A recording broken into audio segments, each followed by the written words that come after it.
Hello YouTube and welcome back to Kind Heart Homestead. My name is Ben and I'm here inside of our solar shed, which is an in-progress project up on our off-grid property in the mountains of Virginia. As you can see here, it's nighttime. I'm settling in for night down into the mid-30s. It's going to be pretty cold, but I have a pretty nice sleeping bag, so I'm not too worried about it.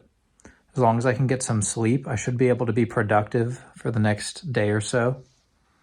I was determined to squeeze in one more trip before Thanksgiving. This video will probably come out after Thanksgiving, so I hope you guys had a good holiday. And if you got some time off of work, I hope you were able to do some projects similar to what I'm working on, which would be trying to focus on self-sustainability, trying to learn homesteading or learn tricks, even if it's just baking or preserving at home, trying to find ways to be healthier. I encourage you to do any of that and let me know down in the comments if you've spent any time learning how to be self-sufficient. So anyway, tomorrow I'm planning to try to do some roofing. So anyway, stick around. And if I survive the cold night, I hope you'll enjoy the rest of this video. Thanks.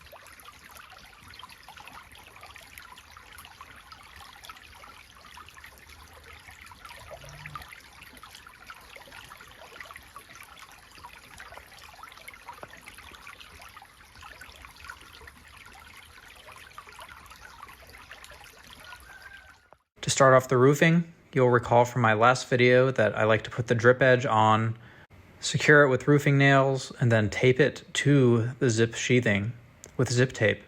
This will prevent any water from getting underneath. You can see here that 2 full lengths of this drip edge product is not enough to completely cover the subfascia on this side of the roof. So I'm using the cutoff piece that's a remnant from the other side. And instead of cutting it exact, I'm just gonna shove it in there. The extra slack will be covered up anyway. I don't think there's any downside of having a larger overlap. So I just kind of threw it over like this. I'm not spending too much time trying to make sure everything is perfectly straight, perfectly flat. I keep trying to tell myself that this is only a shed.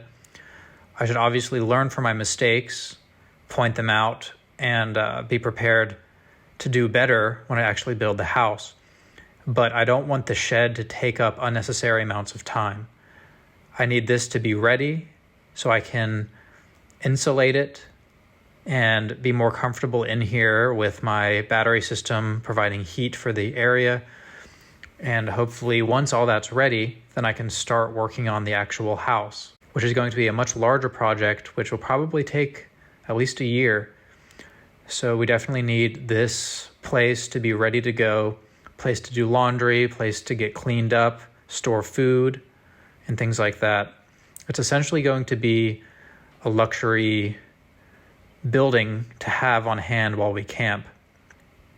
It's supposed to basically take the place of us buying a camper, without the portability, of course, but spending the same amount of money I would have spent on a camper, this will be a way more permanent structure, much better insulation, much better protection from the elements, especially wind. And this is going to have a permanent connection to our septic and water supply. Also, we don't even have a vehicle big enough to tow a camper. This is my technique for how to align the roofing panels. I told you that my drip edge might not be straight, but this string line certainly is. Moving on, it's time to put the pilot holes into the stack of metal panels. I tried out a drill bit and it broke, so I'm back to stamping them with an awl. Every time I take a panel off, put it on the roof, I have to go back and stamp the next panel using the slight divot caused by the awl going through the previous panel as a guide to make sure everything lines up perfectly. I don't have to make marks or use the story pole on subsequent panels. The first one sets the precedent for all the remaining panels as long as I make sure to drive the awl deep enough to make the divot on the next panel. What I didn't show on the previous episode was the foam closure strips. You can see I have a tube of construction adhesive that I'm using to secure these closure strips. They're supposed to have a sticky back to them, but I don't know if it's the temperature or the way they were packaged or what, but a lot of these closure strips no longer have the adhesive activated on the back. So I'm essentially gluing them down. It doesn't really matter if they're glued or not, because they're going to be crimped down with the last row of screws on the panels. So you can see here I'm putting each panel up, aligning the edge vertically with the string line. And the way this is different from the other side is that I won't be able to walk up the other side of the building like I did for the first side to reach over and do the screws. So this time, every panel has to be completely secured permanently with every screw before I move on to the next panel. You'll see in a moment that I have to climb up next to the panel and reach across. Any wider of a panel, I wouldn't be able to reach all the way across, but this is the perfect width for me to simply kneel next to the panel, reach across, do all my layers of screws, and then move on. So you can see now I have a couple panels up. I was just trying to get the angle and the string line alignment all correct. But from this point forward, each panel is going to be completely secured before the next panel. The only thing that's in my way is the hose towards the end. That's not hard to deal with because it's flexible. I can just move it onto existing panels. But then by the time I get to the last roofing panel, I have nowhere to stand. So I need to prop up a ladder, reach over and secure all the screws that way. And it really wasn't that difficult. But all of this has to be done before I can move on to the rake trim, which is the trim that'll cover the wood fascia on the gable ends. All of that stuff has to be done before the ridge cap can even go on. So it's not likely that I'm able to finish it on this trip. I'll keep getting the trim installed trip by trip. I don't think I want to really add much insulation until I have all of these pieces of trim and soffit and stuff keeping the bugs out. I'm worried that once I put up the insulation and drywall, I'm never going to know what's going to be up in the attic. So that's all the more reason to make sure everything is rodent and bug proof before I seal everything up for good. But for now, I'll keep just moving forward with the metal. I don't even have the insulation and drywall yet, so I will just have to see and worry about that later.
So when it comes to siding, trim included, you typically have to think like a roofer. You want to work from the bottom up because every subsequent piece that you add should overlap the lower piece and shed water over it instead of under it. The goal is to prevent any water from getting behind any of this siding and trim. So even though I went ahead and put up the roofing, it would have been more appropriate to wait towards the end of the process.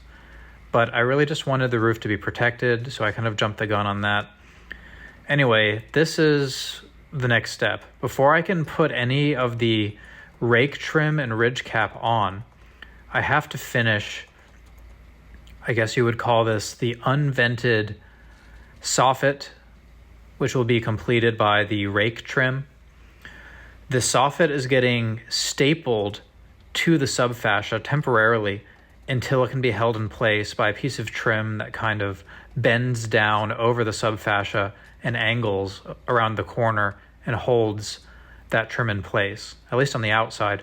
The inside of the gable, you can see along the zip sheathing, I've secured these pieces of F flashing. I believe that's what they're called. They have two pieces of channel attached together. One of them is facing sideways to receive the soffit. The other one is facing downward to receive the siding that'll slide up vertically into it. So it's a dual purpose piece of trim, and it seems to be easy to use and very specific for that one purpose. The only issue I ran into is I don't have a good way of cutting these pieces of soffit. Some people use a circular saw with a backwards blade in it, and then they build a jig. Maybe I'll do that for the vented soffit, but for just the purposes of this one gable end, I decided to just cut everything by hand with tin snips or shears, I believe you can call them.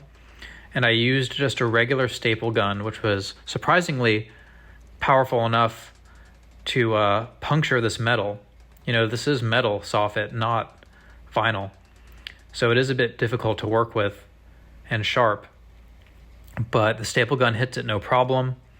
And I'm going to work my way down from the top. You can see the top one is folded in half because I wanted that rib right in the center.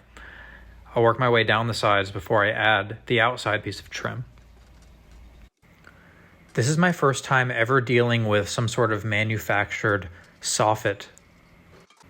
It was a bit confusing to figure out because these come in long lengths, I think around 10 feet, but you have to cut them to the size of your overhang.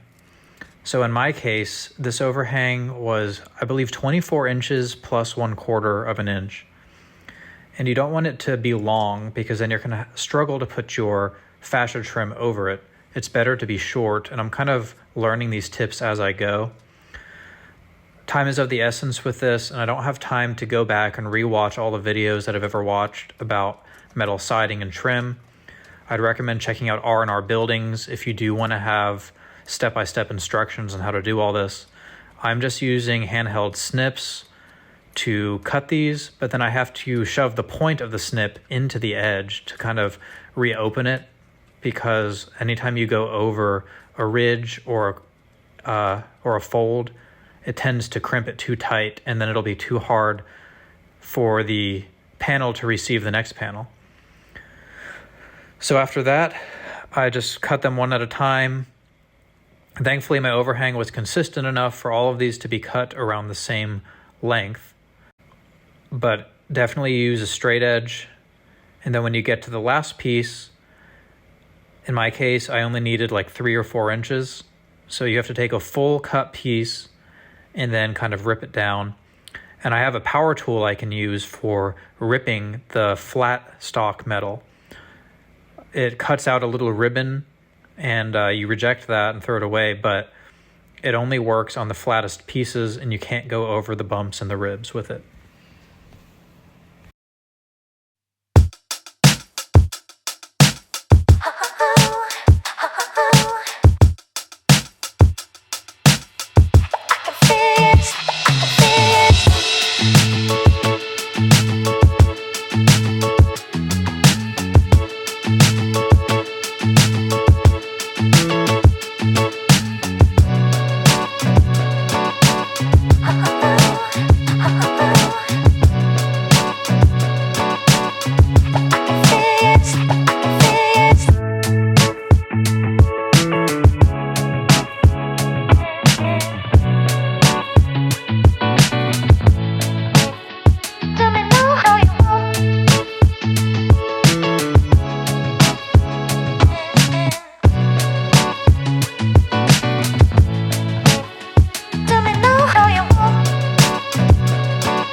so strong.